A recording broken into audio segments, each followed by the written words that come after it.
ॐ सच्चिदानन्दरूपाय विश्वोत्पत्त्यादिहेतवे तापत्रयविनाशाय श्रीकृष्णाय वयं नमः। मैं कमलेश झा, सहायक प्रोफेसर, जूथालाल संस्कृत महाविद्यालय मझौलिया, पश्चिम चंपारण, बिहार। मैं आज शास्त्री प्रतिष्ठा प्रथम खंड के छात्रों के लिए जिनका विषय व्याकरण है, उनके लिए प्रौढ़ मनोरमा नामक पुस्तक पढ़ाने जा रहा हूँ।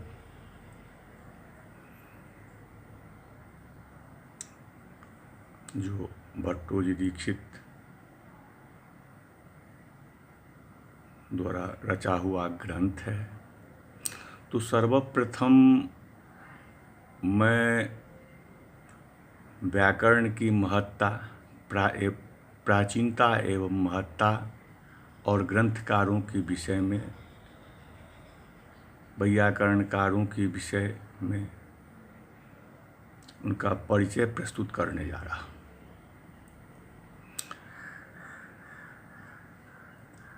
भाषा के सूक्ष्म चिंतन का सर्वप्रथम गौरव यदि किसी देश को प्राप्त है तो वह है भारतवर्ष।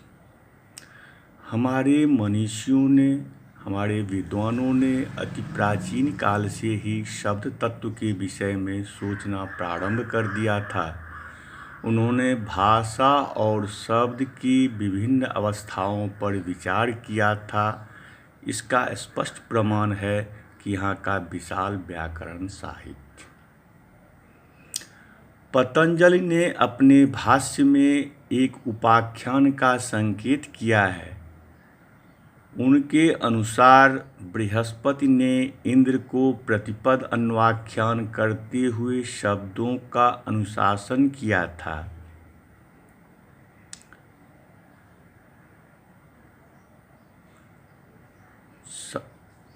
संस्कृत भाषा जब से सृष्टि की उत्पत्ति हुई है,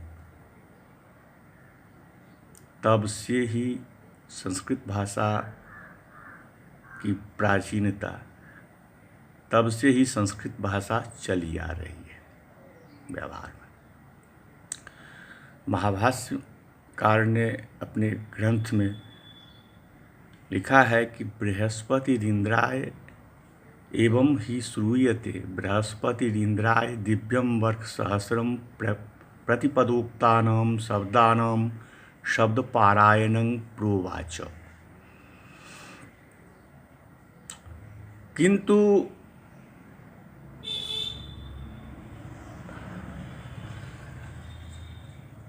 ऐसा सुना जाता है कि बृहस्पति ने सबसे पहले, ब्रह्मा जी ने सबसे पहले संस्कृत शास्त्रों का उपदेश, व्याकरणों का उपदेश देवगुरु बृहस्पति को कराया था। देवगुरु बृहस्पति ने इंद्र ने भरद्वाज को, और भरद्वाज ऋषि से अन्य ऋषियों को ये ज्ञान प्राप्त हुआ।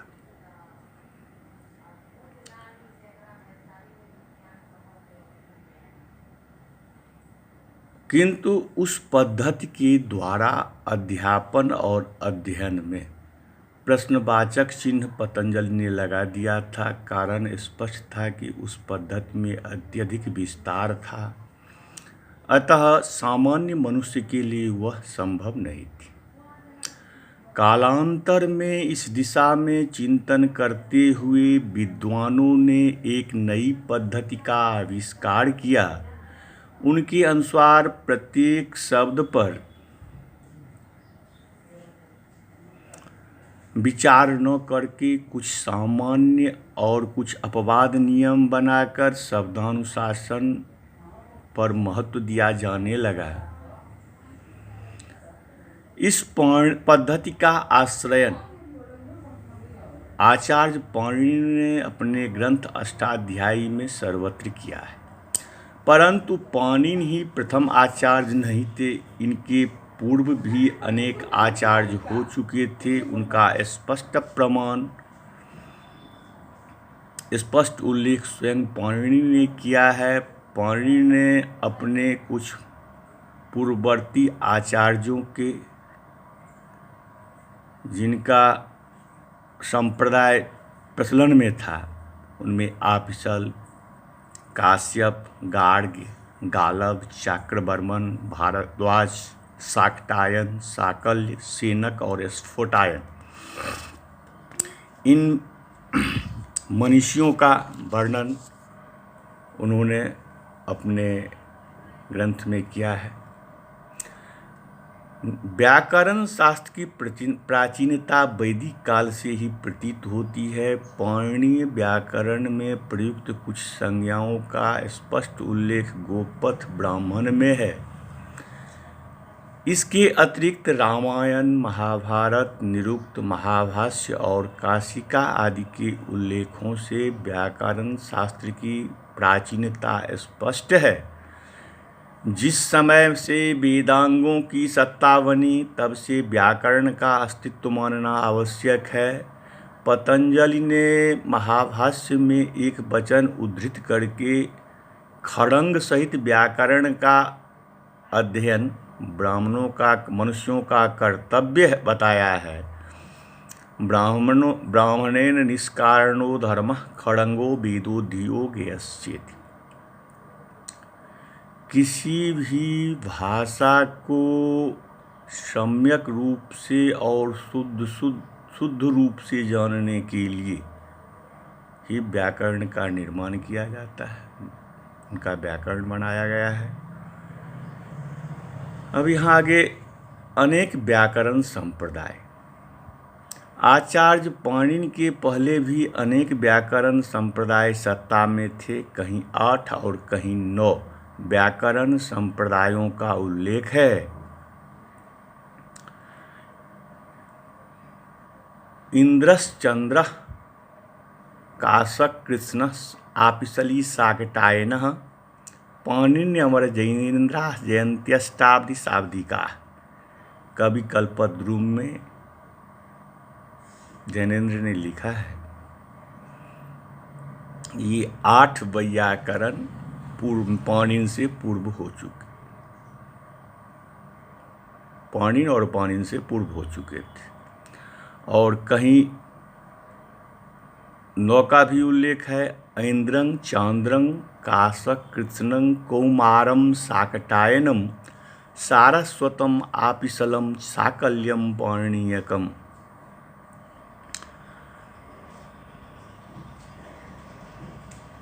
जो संप्रदाय विशेष प्रतिष्ठित हो सके, उनमें ऐन्द्र और शैव प्रधान माने जाते हैं। ऐन्द्र व्याकरण अति विशाल था, उसकी तुलना में पाणिनीय का व्याकरण बहुत छोटा है।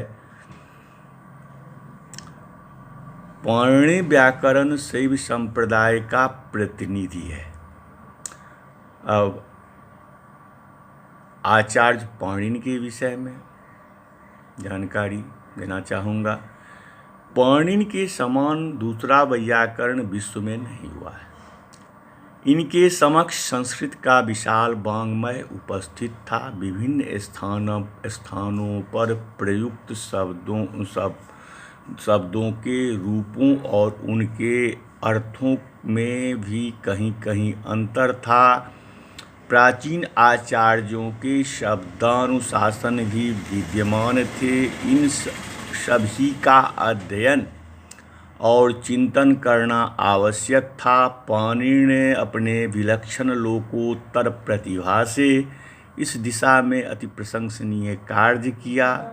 उन्होंने प्राचीन नियमों की अनावश्यकता देखकर उन्हें समाप्त किया। नई कल्पनाएं की, स्वर आदि के महत्व को समझकर विभिन्न प्रत्ययादि की कल्पना की। यही नहीं, विभिन्न देशीय शब्दों के विषय में भी नियम स्थिर करने का प्रयास किया।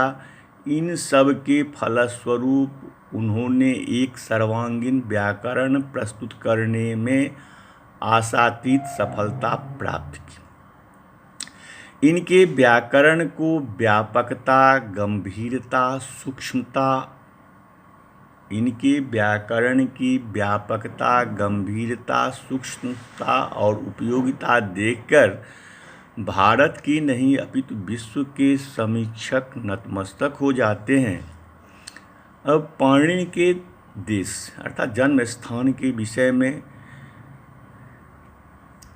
यह खेद का विषय है कि इस महान आचार्य के देश जन्म स्थान के बारे में विद्वान एकमत नहीं हो सके हैं। त्रिकांड शेष कोश में इनका एक नाम सालातुरीय दिया गया है। इस शब्द की व्याख्या करते हुए जैन विद्वान वर्धमान ने गणरत्न महोदय में यह लिखा है कि सालातुरो नाम ग्रामः सोऽभिजनो अस्यास्तीति सालातुरीयः तत्र भवान पाणिनि। अभिजन तथा निवास में भेद है। अभिजनो नाम यत्र पूर्वैरुषितम, निवासो नाम यत्र संप्रति उच्यते। अतः पाणिनि के पूर्वज निश्चित रूप से सालातुर में रहते थे। गुप्त शिलालेखों में बल्लभी से प्राप्त एक शिलालेख में पाणिनीय शास्त्र को सालातुरीय तंत्र कहा गया है। चीनी यात्री ह्वेनसांग ने भी लिखा है कि उसने पाणिनि की प्रतिमा देखी थी। पंडित बलदेव उपाध्याय के अनुसार यह स्थान गांधार प्रदेश में उद्भांड के समीप लाहौर है। गांधार जो अभी कंधार के नाम से जाना जाता है। उद्भांड को इस समय ओहिंद कहा जाता है, जो सिंधु तथा काबुल नदियों के संगम पर स्थित है। पाणिनि का वंश। पाणिनि के वंश के बारे में अत्यल्प सामग्री उपलब्ध है। महाभाष्य में उनकी पूज्य माता का नाम दाक्षी कहा गया है। याद रखने की बात है, ऑब्जेक्टिव क्वेश्चन में पूछा जाता है जो पाणिनि की माता का क्या नाम था। पाणिनि के माता का नाम दाक्षी था। ऋक् सर्वानुक्रमणी में छंदस शास्त्र के प्रवर्तक आचार्य पिंगल को पाणिनि का अनुज कहा गया है। लक्ष्य ग्रंथात्मक विशाल काय संग्रह ग्रंथ के रचयिता ब्याडी को दाक्षायन कहा गया है। इस प्रकार दोनों में कुछ संबंध अवश्य थे। युधिष्ठिर मीमांसक दाक्षायन ब्याडी को पाणिनि का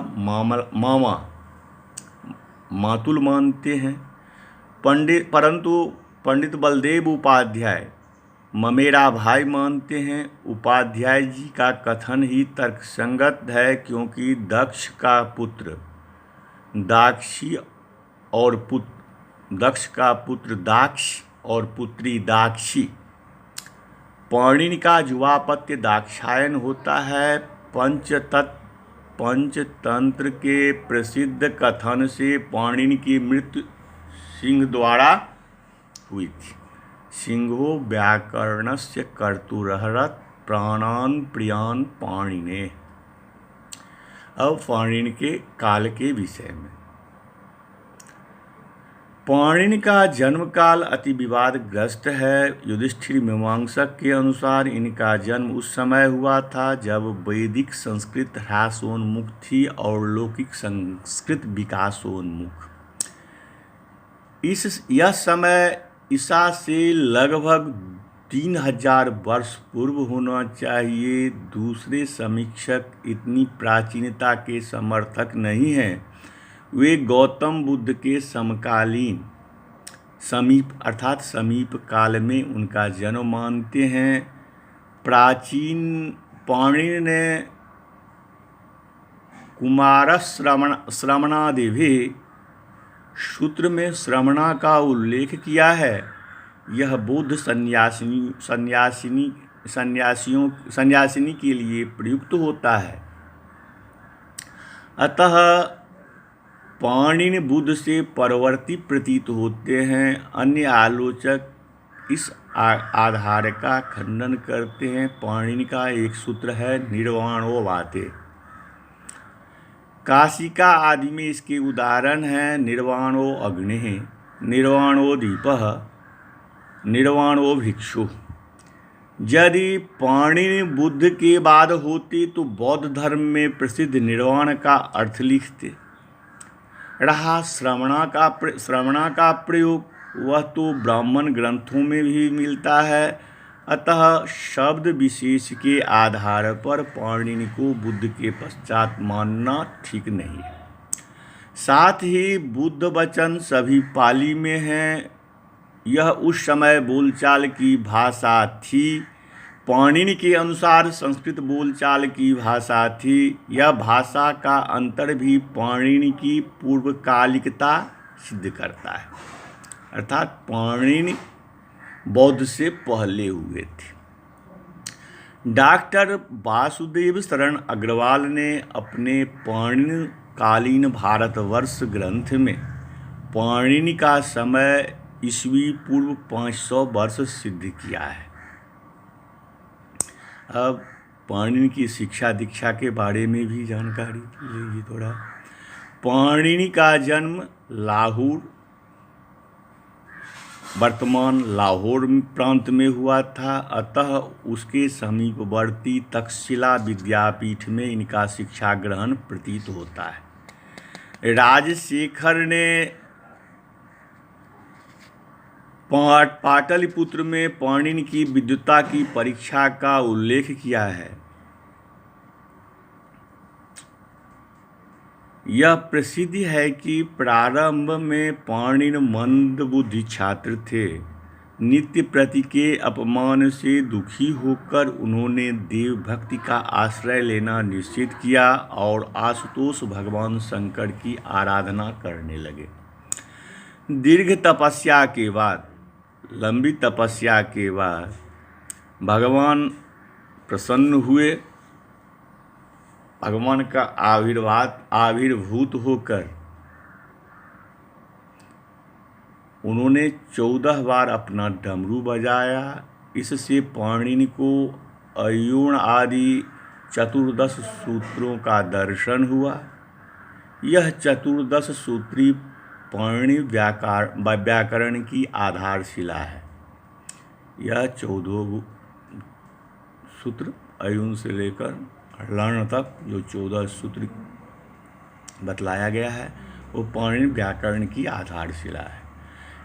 इसकी प्राप्ति की कल्पना में मतभेद हो सकता है, परंतु इसकी उपयोगिता निर्विवाद है। इन सूत्रों के द्वारा पाणिनि ने प्रत्याहार शैली का विकास किया और दो अक्षरों की संज्ञाओं अर्थात प्रत्याहारों से उन अनेक अर्थों का ज्ञान कराया।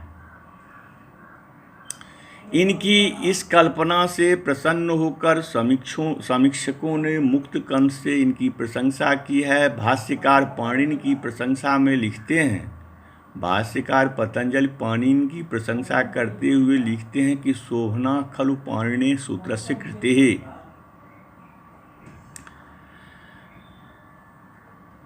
आकुमारं यशः पाणिनि। इनके अनुसार अष्टाध्यायी में कुछ भी व्यर्थ का नहीं है।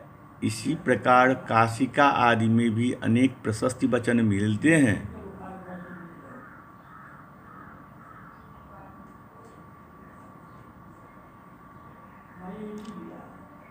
पाणिनि के ग्रंथ, यद्यपि पाणिनि ने पाताल विजय और जाम्बवती विजय नामक ये 2 नाटक भी पाणिनि की रचना में के रूप में उल्लिखित है, परंतु उनकी उपलब्धि न होने से निश्चित रूप से कुछ भी कहना कठिन है। संप्रति इनकी अमरकृति अष्टाध्यायी ही है। इनमें 8 अध्याय हैं, प्रत्येक में 4-4 पाद हैं। प्रत्येक पाद में अनेक सूत्र हैं। उनमें कुछ सूत्रों को संख्या 4 मतलब पाणिनि अष्टाध्यायी में कुल मिलाकर सूत्रों की संख्या लगभग 4000 के आसपास है। ऐसा प्रतीत होता है कि पाणिनि के सूत्र को देखकर ही सूत्र का निम्न लक्षण बनाया गया है। अल्पाक्षरम असंदिग्धम सारवद विश्वतोमुखम अस्तोभमनवद्यम च सूत्रम सूत्रविदो विदुः। पाणिनीय सूत्रों के निम्न 6 भेद किए गए हैं। संज्ञा च परिभाषा च विधिर्नियम एव च अतिदेशो अधिकारश्च खड्विधं सूत्रलक्षणम। पाणिनि के सूत्रों को 6 भागों में विभक्त किया गया है। संज्ञा च परिभाषा च, संज्ञा सूत्र, परिभाषा सूत्र, विधि सूत्र, नियम सूत्र, अतिदेश और अधिकार। पाणिनि ने अपने अष्टाध्यायी को बड़ी वैज्ञानिक रीत से सजाई है। स्वरितत्व प्रतिज्ञा के द्वारा अनुवृत्ति की कल्पना, अधिकार सूत्रों की कल्पना और पूर्वापर्ज सोचकर तत्त कार्य विहित करने के लिए सूत्रों का उपन्यास करना आदि ऐसी विशेषताएं हैं जिनसे पाणिनि की विलक्षण प्रतिभा का ज्ञान होता है, भान होता है। अब पाणिनि के बाद कात्यायन। पाणिनि ने अपने समय में विद्यमान संस्कृत साहित्य और प्रयुज्यमान भाषा के शब्दों के विषय में नियम बताए हैं। बोलचाल में प्रयुक्त होने के कारण कुछ नवीन शब्दों का प्रचलन, प्रचलित शब्दों के रूप और अर्थ में कुछ परिवर्तन स्वाभाविक था। अब उनके साधुत्व के उत्पादन की समस्या थी। लोगों ने इस विषय में चिंतन किया होगा, परंतु इनका कोई विवरण मिलता नहीं। संप्रति आचार्य कात्यायन को ही ज्ञान होता है। उन्होंने पाणिनि के समान सूक्ष्मता को मानकर वार्तिकों का प्रणयन किया, इसीलिए कात्यायन को वार्तिककार। बररुच एक अपर नाम उनका बररुच भी है। उन्होंने उन शब्दों के बारे में नियम प्रतिपादित किए जो पाणिनि के समय में नहीं थे अथवा उनकी दृष्टि में नहीं आ सके थे। ये बड़े मेधावी प्रतीत होते हैं। इन्होंने पाणिनि जैसे प्रतिभा संपन्न आचार्य के मतों की समीक्षा करने का साहस किया और पर्याप्त सीमा तक उन्हें सफलता भी मिली। इनके वार्तिकों को देखकर ही वार्तिक का लक्षण बनाया गया है। उक्तानुक्त दुरुक्तानां चिंता यत्र प्रवर्तते तं ग्रंथं वार्तिकं प्राहुः वार्तिकज्ञा मनीषिणः।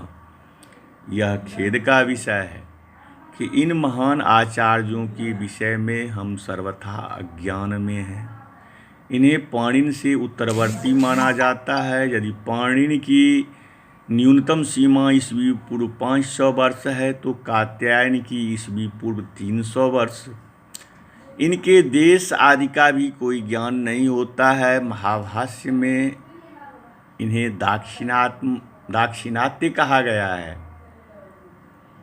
ऐसा कहा जाता है कि कात्यायन ने सूत्रकार की आलोचना की है और भाष्यकार ने कात्यायन की। कात्यायन के अतिरिक्त आचार्य सुनाग, भारद्वाज, क्रोष्टा तथा बार्डव के भी कुछ वार्तिक मिलते हैं। कुछ विद्वानों द्वारा प्रयास किए जाने पर भी आज तक वार्तिकों के विषय में अपेक्षित ज्ञान संभव नहीं हो सका है। महाभाष्य ही इस विषय में आधार माना जाता है। अब पतंजलि के विषय में थोड़ी जानकारी। पाणिनि और कात्यायन दोनों आचार्यों ने अपने मत अर्थात सूत्र को संक्षिप्त रूप में व्यक्त किए हैं। उनकी व्याख्या की आवश्यकता का अनुभव स्वयं पाणिनि ने भी किया था। इसीलिए सूत्रों की स्वोपज्ञ वृत्ति भी लिखी थी, किंतु वह आजकल उपलब्ध नहीं है। सूत्रों को सूत्रों की अपेक्षित व्याख्या प्रस्तुत करने का श्रेय आचार्य पतंजलि को है।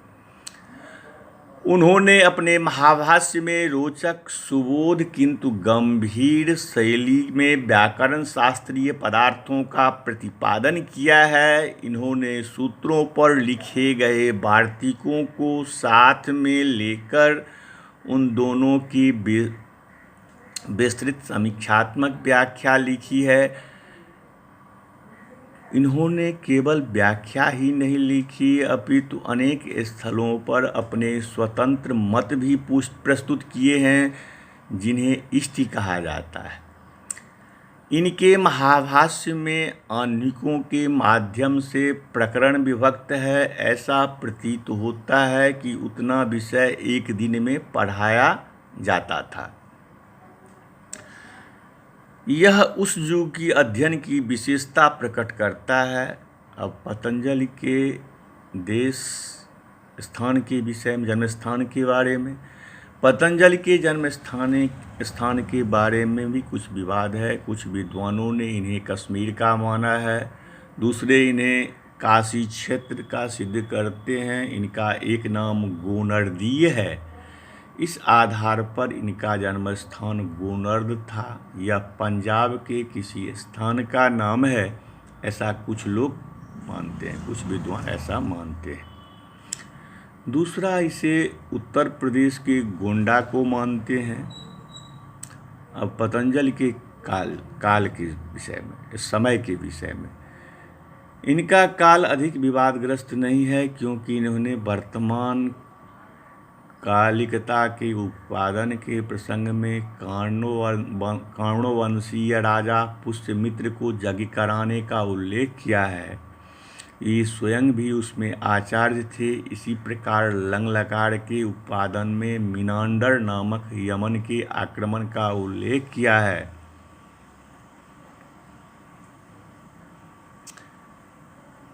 अरुणद यवनः साकेतम अरुणद यवनो माध्यकम, महाभाष्य में लिखा गया है, तृतीय निगम। वह आक्रामक शासक बाद में बौद्ध बनकर मिलिंद नाम से प्रसिद्ध हुआ। उसका शासनकाल 142 ईस्वी के पूर्व के आसपास माना जाता है। इन प्रमाणों के आधार पर इनका जन्मकाल ईस्वी पूर्व द्वितीय शती माना जाना चाहिए। महाभाष्य की अब विशेषता। संस्कृत साहित्य में महाभाष्य यह गौरव पद केवल इन्हीं के भाष्य को प्राप्त है। इसकी अनेक विशेषताएं हैं। इसमें रोचक प्रश्नोत्तर शैली में व्याकरण जैसे नीरस विषय को ही आकर्षक रूप में प्रस्तुत किया है। भाषा और शैली सरल होने पर भी भाव समझना कठिन है। भाव अति गंभीर है। पूरा प्रसंग पढ़ जाने पर भी सामान्यतया आशय ज्ञात नहीं हो पाता है। चिंतन और मनन की आवश्यकता पड़ती है, तभी वस्तु स्थिति का ज्ञान होता है। इन्होंने पाणिनि अथवा कात्यायन के मतों की व्याख्या मात्र नहीं की है। जहाँ भी किसी के मत में कोई भी अनुपपत्ति प्रतीत होती है, उसकी समालोचना करने में संकोच नहीं करते हैं। इसीलिए अनेक वार्तिकों की अनावश्यकता तो सिद्ध की ही है। कहीं कहीं सूत्रों की भी आवश्यकता का निराकरण किया है।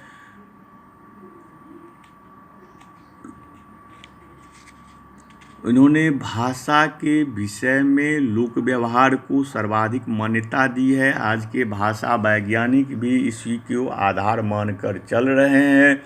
इन्होंने अपने भी मत दिए हैं, वे भी सूत्र और वार्तिक के समान ही प्रामाणिक माने जाते हैं।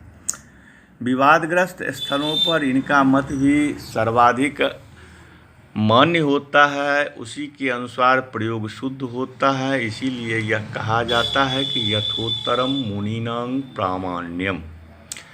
कुछ संकीर्ण व्याख्याकार इसकी व्याख्या करते हैं। वास्तव में इसका आशय यह है कि विकासशील भाषा में उत्तरवर्ती विद्वानों के समय में जो प्रयोग होता है वह उस समय के लिए प्रमाण माना जाता है। इस कथन का यह तात्पर्य नहीं कि पाणिनि, कात्यायन या पतंजलि में किसी का मत कम प्रासंगिक है और किसी का अधिक। इनके अपने मतों के लिए इष्टि शब्द प्रयुक्त होता है। महाभाष्य में शब्दानुशासन के साथ साथ व्याकरण दर्शन के विषय में भी यत्र तत्र विकीर्ण रूप में है। इनका संग्रह करके भर्तृहरि ने वाक्यपदी में कहा। दीक्षित और कौंडभट्ट ने वैयाकरण भूषण का तथा नागेश ने वैयाकरण सिद्धांत मंजूषा का प्रणयन किया। फलतः व्याकरण दर्शन एक व्यवस्थित रूप में प्रतिष्ठित हो गया। इन तीन मुनियों की कृपा से व्याकरण शास्त्र सर्वांगीण रूप में प्रतिष्ठित हो सका है। इसीलिए त्रिमुनि व्याकरणम ऐसा व्यवहार होता है। त्रिमुनि व्याकरणम से पाणिनि, कात्यायन और पतंजलि को जानना चाहिए।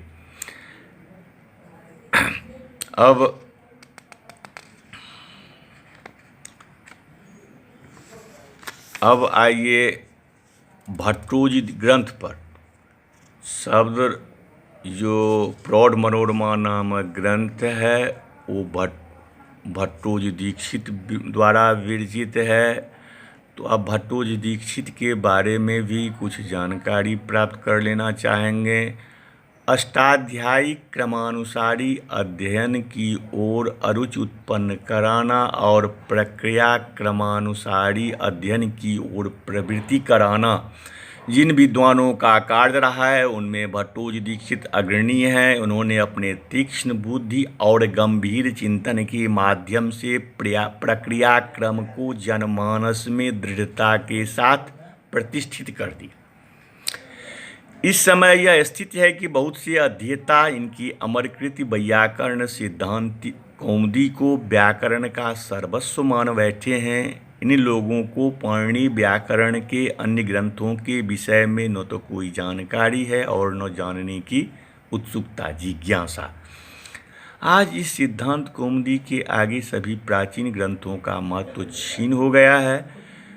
अब दीक्षित के जन्मकाल के बारे में। भट्टोजी दीक्षित मूलतः आंध्र के निवासी थे। इन्होंने और इनके भतीजे ने कालहस्तीश्वर की प्रार्थना की। यह स्थान चित्तूर जिले में है। दीक्षित तेलंग ब्राह्मण थे। इनके वंश में अनेक प्रौढ़ वैयाकरण हुए थे। इनके पिता लक्ष्मीधर भट्ट, दीक्षित के पिता का नाम लक्ष्मीधर भट्ट, उनके छोटे भाई रंगोजी भट्ट, भट्टोजी दीक्षित के पुत्र भानुजी दीक्षित और उनका भतीजा कौंडभट्ट और पौत्र हरि दीक्षित। इन सभी विद्वानों ने व्याकरण शास्त्र के विकास में अविस्मरणीय योगदान किया है। अब दीक्षित के जन्मकाल के विषय में, भट्टोजी दीक्षित के जन्मकाल के विषय में कुछ मतभेद हैं। इनके वेदांत गुरु नृसिंहाश्रम ने 1547 इनके वेदांत गुरु नृसिंहाश्रम ने 1547 ईस्वी में अपना वेदांत तत्व विवेक नामक ग्रंथ लिखा था। इस पर उन्होंने अपनी सोपज्ञ व्याख्या दीपन नाम से लिखी थी। भट्टोजी दीक्षित ने वाक्यमाला दीपन व्याख्या अथवा तत्व विवेक विवरण नाम से एक व्याख्या लिखी थी। दीक्षित के शिष्य नीलकंठ शुक्ल 1693 संवत 1693 अर्थात 1636 ईस्वी में शब्द शोभा नामक ग्रंथ लिखा था। इसलिए उक्त गुरु और शिष्य के मध्य में दीक्षित का काल होना चाहिए। वत्सराज ने वाराणसी दर्शन दीपिका नामक ग्रंथ में अपने गुरु रामाश्रम अर्थात भानुजी दीक्षित तथा उनके पिता भट्टोजी दीक्षित को सादर प्रणाम किया है। इस ग्रंथ का रचना काल 1698 संवत 1698 तक 1641 ईस्वी सिद्ध किया है। शब्द कौस्तुभ के एक हस्तलेख प्रति 1643 ईस्वी की प्राप्ति होती है, अतः इसके लेखक को इससे पूर्ववर्ती होना चाहिए। पंडित राज जगन्नाथ का काल निश्चित है। ये शाहजहां के दरबार में रहते थे। बादशाह ने इन्हें पंडित राज पदवी से विभूषित किया था, अलंकृत किया था। शाहजहां का समय संवत 1684 अर्थात 1627 ईस्वी में गद्दी पर शाहजहां विराजमान थे। पंडित राज ने प्रख्यात विद्वान शेष कृष्ण के पुत्र वीरेश्वर, जिन्हें अमरेश्वर भी कहा जाता है, जिनसे विद्याध्ययन किया था। इस प्रकार पंडित राज से एक पीढ़ी पूर्व में दीक्षित हुए थे। इन सब के आधार पर यह कहा जा सकता है कि 1550 ईस्वी से 1600 ईस्वी के आसपास अर्थात 16वीं सदी का उत्तरार्ध भट्टोजी दीक्षित का जन्मकाल निश्चित होना चाहिए। भट्टोजी दीक्षित के गुरु भट्टोजी दीक्षित ने उस समय के प्रख्यात विद्वान शेष कृष्ण से व्याकरण शास्त्र और धर्मशास्त्र का अध्ययन किया था। प्रसिद्ध वेदांत्री श्री नृसिंहाश्रम से वेदांत की शिक्षा ली। मीमांसा का अध्ययन अप्पय दीक्षित से किया। इनके न्याय शास्त्र के गुरु का ज्ञान नहीं होता है। उक्त गुरुओं में से ही किसी ने न्याय शास्त्र का अध्ययन किया होगा। दीक्षित के शिष्य भट्टोजी दीक्षित जैसे उद्भट विद्वान के अनेक शिष्य होना चाहिए था। इनके एक शिष्य बनमाली मिश्र थे। ये महेश मिश्र के पुत्र थे। कुरुक्षेत्र इनका निवास स्थान था। इनके अनेक ग्रंथ अभी हस्तलेख रूप में ही हैं। अब दीक्षित इन्होंने शब्द दूसरे शिष्य नीलकंठ शुक्ल थे। इन्होंने शब्द शोभा नामक ग्रंथ लिखा था। इनके पिता जनार्दन शुक्ल और माता हीरा थी। इनके नाना बच्छाचार्य थे। इनके 5 ग्रंथ हैं। दीक्षित के प्रसिद्ध शिष्य का नाम वरदराज है। इनकी दोनों कृतियां लघु सिद्धांत कौमुदी और मध्य सिद्धांत कौमुदी अति लोकप्रिय है। इसके अतिरिक्त सार सिद्धांत कौमुदी तथा गीर्वाण पदमंजरी ये 2 कृतियां भी लिखी। इन्होंने मध्य सिद्धांत कौमुदी के प्रारंभ में दीक्षित को गुरु के रूप में प्रणाम किया है। नत्वा वरदराजः श्री गुरून् भट्टोजी दीक्षितान् करोति पाणिनीयानां मध्य सिद्धांत कौमुदी। वरदराज ही दक्षिण भारत के थे। काशी में जब दीक्षित थे तब ये वहाँ से अध्ययन करने के लिए काशी आए थे, किंतु तब तक दीक्षित का देहांत तो हो चुका था और वो प्रेत बन गए थे। किसी प्रकार दोनों मिले। दीक्षित ने अपना ज्ञान विधि पूर्वक इन्हें दिया, जिसके कारण वे प्रेत योनि से मुक्त हो गए। ऐसी कथा काशी में प्रचलित है, किंतु इसकी सत्यता संदिग्ध है। अमेरिका में लघु सिद्धांत कौमुदी का एक हस्तलेख है, जिसका समय 1624 ईस्वी है। अतः वरदराज का समय 17वीं शताब्दी का पूर्वार्ध मानना चाहिए। अब भट्टोजी दीक्षित की अन्य कृतियाँ। भट्टोजी दीक्षित की कृतियाँ। भट्टोजी दीक्षित व्याकरण के अतिरिक्त वेदांत और धर्मशास्त्र के भी विद्वान थे। इन्होंने विभिन्न विषयों में अनेक ग्रंथ लिखे।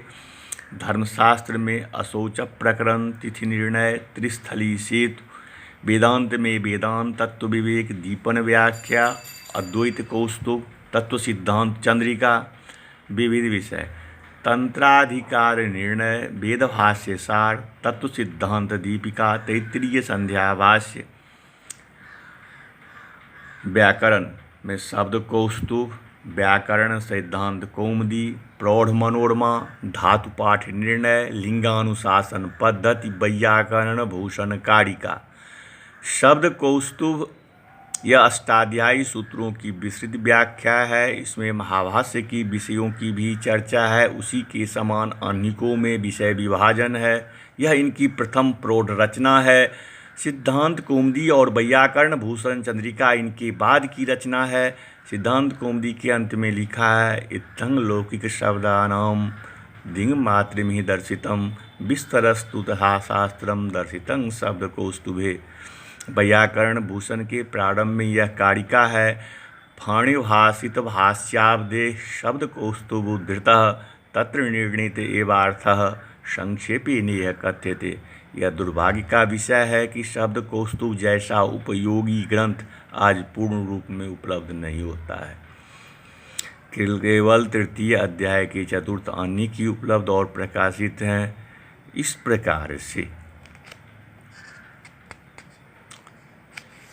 प्रकार से आज के पाठ को यहीं विराम दिया जाता है। आगे के पाठ में प्रौढ़ मनोरमा के बारे में जानकारी दी जाएगी। नमस्कार।